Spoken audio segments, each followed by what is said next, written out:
محترم سامعین و ناظرین، السلام علیکم ورحمۃ اللہ وبرکاتہ۔ اسلام میں ایمان و عقائد بنیادی حیثیت رکھتے ہیں، اور اللہ تعالیٰ کا ہم سے سب سے پہلا مطالبہ بھی ایمان کی سلامتی کا ہے۔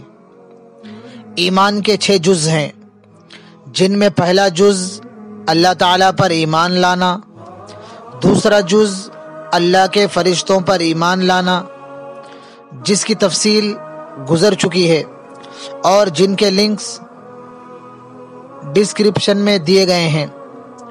تیسرا جز وکتبہ، یعنی اللہ تعالیٰ کی کتابوں پر ایمان لانا ہے۔ اب اس کی کچھ وضاحت کی جائے گی۔ یہاں کتب سے مراد وہ کتابیں ہیں جنہیں اللہ تعالیٰ نے انسانوں کی ہدایت کے لیے رسولوں پر نازل فرمایا ہے، تاکہ وہ ان کتابوں کے ذریعے دنیا و آخرت کی کامیابی حاصل کریں۔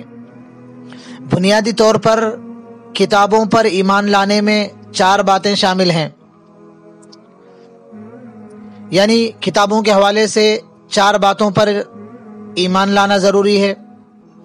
نمبر 1، اس بات پر ایمان لانا کہ مختلف زمانوں میں انسانوں کی ہدایت کے لیے اللہ تعالیٰ نے بہت ساری کتابیں نازل فرمائی، اور جو کچھ ان کتابوں میں نازل فرمایا وہ برحق ہے،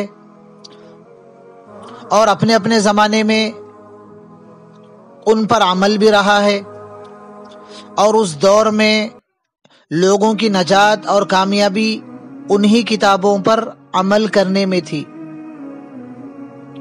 نمبر 2، ان آسمانی کتابوں پر تفصیلی ایمان لائیں جن کے نام قرآن و حدیث میں بتلائے گئے ہیں، یعنی جن کے نام قرآن و حدیث میں ذکر کیے گئے ہیں ان کے ناموں کے ساتھ ایمان لانا ضروری ہے۔ ویسے بہت ساری کتابیں اللہ تعالیٰ نے نازل فرمائی۔ 4 کتابیں مشہور ہیں: توریت حضرت موسیٰ علیہ السلام پر، زبور حضرت داؤد علیہ السلام پر، انجیل حضرت عیسیٰ علیہ السلام پر، اور قرآن مجید حضرت محمد صلی اللہ علیہ وسلم پر نازل کی گئی۔ اور بہت سارے صحیفے اللہ تعالیٰ نے نازل فرمائے جن کے نام مذکور نہیں ہیں۔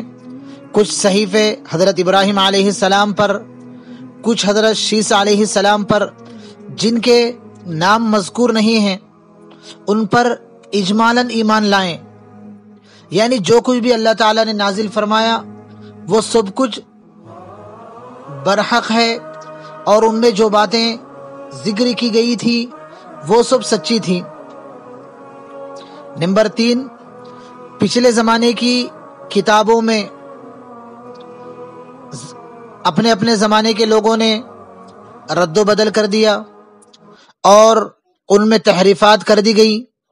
قرآن کریم میں اللہ تعالیٰ نے فرمایا: من الذین ہادوا یحرفون الکلم عن مواضعہ، یہودیوں نے اپنی کتابوں کے کلمات اور احکام کو بدل کے رکھ دیا اور ان کی جگہوں سے ان کلمات کو ہٹا دیا۔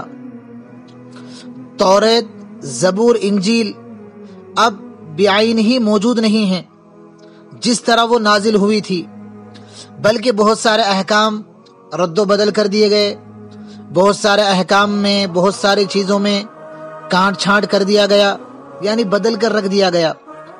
اب وہ کتابیں اصل حالت میں موجود نہیں ہیں، نہ زبان کے اعتبار سے نہ مضمون کے اعتبار سے، صرف تراجم موجود ہیں جو کہ اصل نہیں ہیں بلکہ نقل ہیں یا نقل کی نقل ہیں۔ نمبر 4، پہلی تمام آسمانی کتابیں اب منسوخ ہو چکی ہیں۔ قرآن کریم کے نزول کے بعد ان پر ایمان تو ضروری ہے کہ وہ اللہ کی طرف سے نازل شدہ ہیں، اللہ نے ان کو نازل کیا ہے، لیکن عمل صرف قرآن مجید پر کیا جائے گا، اور جو باتیں ہماری ہدایت کے لیے، فلاح و کامیابی کے لیے پچھلی کتابوں میں ضروری تھی، اللہ تعالیٰ نے ان تمام باتوں کو قرآن کریم میں جمع فرما دیا ہے۔ اس لیے اب ہمیں پچھلے زمانے کی کتابوں اور صحیفوں کی ضرورت نہیں ہے۔ پچھلی کتابوں کے حوالے سے ان باتوں پر ایمان لانا ضروری ہے، اور قرآن کریم کے حوالے سے جن بنیادی باتوں پر ایمان لانا ضروری ہے ان کو آئندہ کلپ میں بیان کیا جائے گا۔ والسلام علیکم ورحمۃ اللہ وبرکاتہ۔